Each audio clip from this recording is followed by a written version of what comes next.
Shri Rahul Easwar, cinema മേഖല ലഹരി മാഫിയയുടെ പിടിയിലായോ എന്നുള്ളതാണ് ചർച്ചാ വിഷയം. ഒരു അധികാര കേന്ദ്രീകരണം ചില അദൃശ്യകരങ്ങൾ എവിടെയൊക്കെയോ നടത്തുന്നുണ്ട്. സിനിമയിലെ ഉള്ളടക്കത്തിലും ഈ ലഹരി ഉപയോഗത്തിൻ്റെ വിഷയത്തിലുമൊക്കെ ആ കൈകടത്തലുകൾ ഇപ്പോൾ കഴിഞ്ഞ കുറേ നാളുകളായി സിനിമകളിലുടനീളം ദൃശ്യവുമാണ്. അതുമാത്രമല്ല, കഴിഞ്ഞ ദിവസം ഷൈൻ ടോം ചാക്കോ പോലീസിന് നൽകിയ മൊഴിയിൽ ഞങ്ങൾ മാത്രമല്ല പലപ്പോഴും ഇതിൻ്റെ പേര് പറയുമ്പോൾ ഞങ്ങളെപ്പോലെയുള്ളവരുടെ പേരുകളാണ് വരുന്നത്, വമ്പന്മാർ വേറെയുമുണ്ട് എന്നാണ് പറയുന്നത്. ഈ വമ്പന്മാർ ആരാണ്? നമ്മൾ ഒരു അധികാര കേന്ദ്രീകരണം, പലപ്പോഴും അതിനെ മട്ടാഞ്ചേരി മാഫിയ എന്നൊക്കെ വിശേഷിപ്പിക്കാറുണ്ട്. പക്ഷേ അങ്ങനെ ഒരു അധികാര കേന്ദ്രീകരണം എവിടെയൊക്കെയോ ഉണ്ടോ? ആ അദൃശ്യകരങ്ങൾ തന്നെയാണോ ഈ സിനിമാ മേഖലയെ നിയന്ത്രിക്കുന്നത്?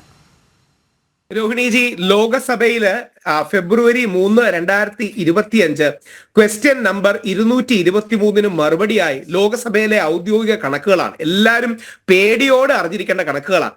NDPS അറസ്റ്റ് കഴിഞ്ഞ വർഷം 2023 കണക്കുകളാണ് അവൈലബിൾ.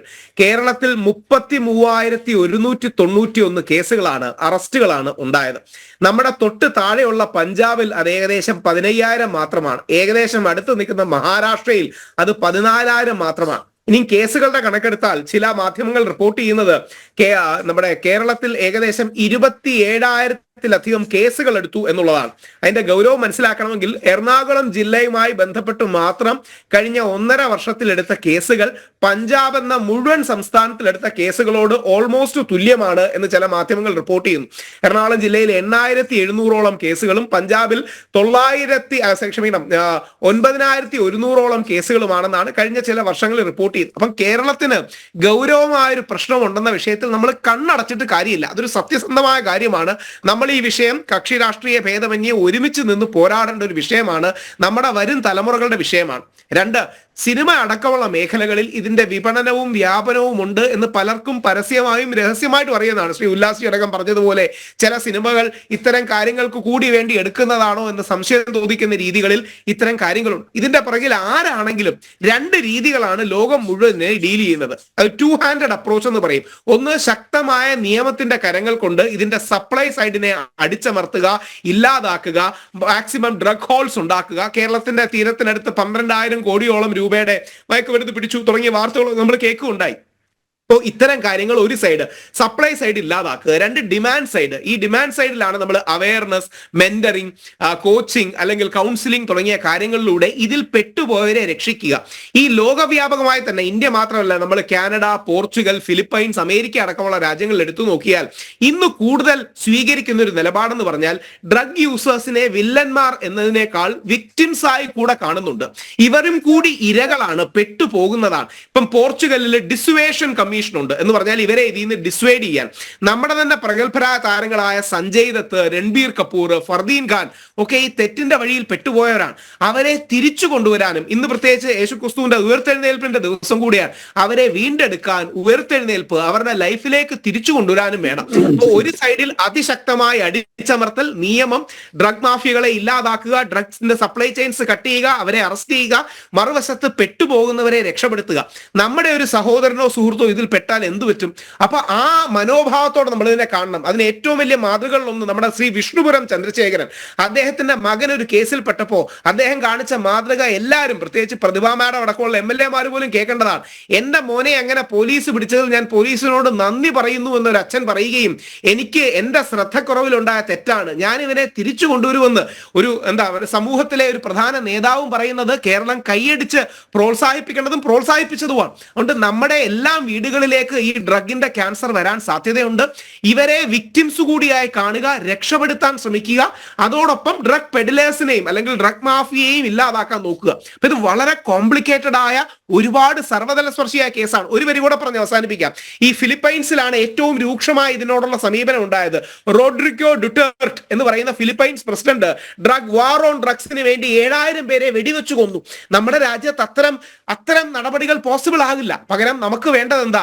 ഒരു കൈയിൽ തല്ലും മറുകൈയിൽ തലോടലും എന്ന് പറയുന്നത് പോലെ, ഒരു കൈയിൽ നിയമവും മറുകൈയിൽ കരുണയും എന്ന് പറയുന്നത് പോലെ ഈ പെട്ടുപോയവരെയും കൂടെ രക്ഷിക്കുക എന്ന് പറയുന്ന ഉദാത്ത മാതൃകയാണ്. അതിലൂടെ തിരിച്ചു വന്നവരാണ് സഞ്ജയ് ദത്ത്, രൺബീർ കപൂർ, ഒരുപാട് പേർ.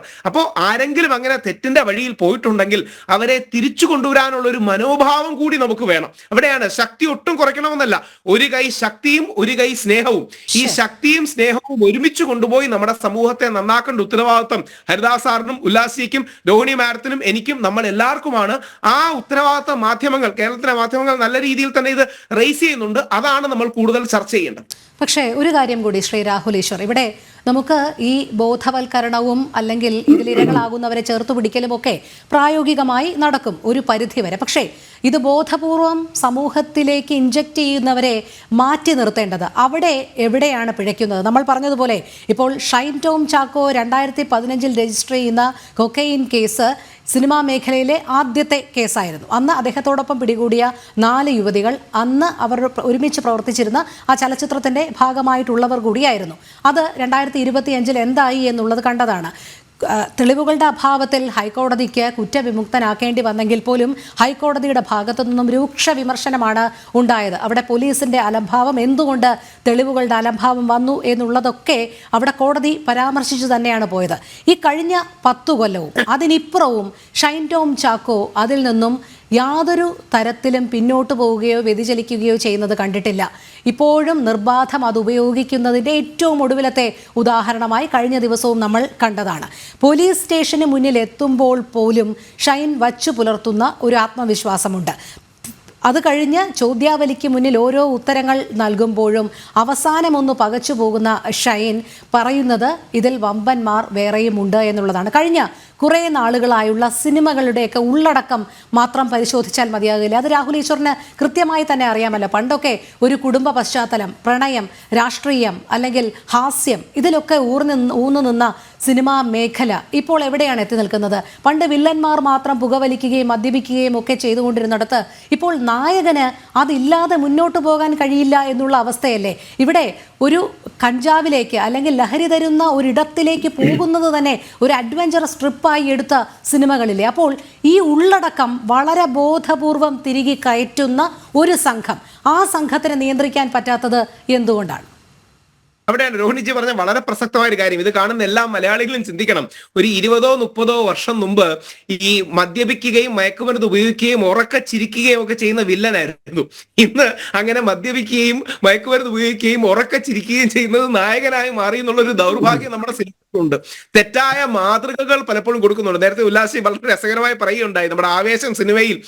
അതിലെ വാക്കുകൾ തന്നെ മറ്റേ കത്തി കൊണ്ട് ഹരിശ്രീ, ഈ സോഡാ കുപ്പി കൊണ്ട് ഇത് ചെയ്യുന്നു, അല്ലെങ്കിൽ രക്തം അടിച്ച സർബത്ത്. അപ്പം നമ്മുടെ യുവാക്കളെ ഈ നെഗറ്റീവ് ഇൻഫ്ലുവൻസിലേക്ക് കൊണ്ടുപോകുന്നുണ്ട്. ചില ആൾക്കാർ ബോധപൂർവ്വം എഴുതുന്നതായിരിക്കാം, ചില ആൾക്കാർ പ്രകോപനത്തിന് വേണ്ടി എഴുതുന്നതായിരിക്കാം, ചില ആൾക്കാർ എന്താ പറയണേ സ്വാഭാവികമായി ചേഞ്ചിങ് ട്രെൻഡ് എന്ന് പറഞ്ഞായിരിക്കാം. പക്ഷേ ഈ ട്രെൻഡ് നമുക്ക് നല്ലതല്ല.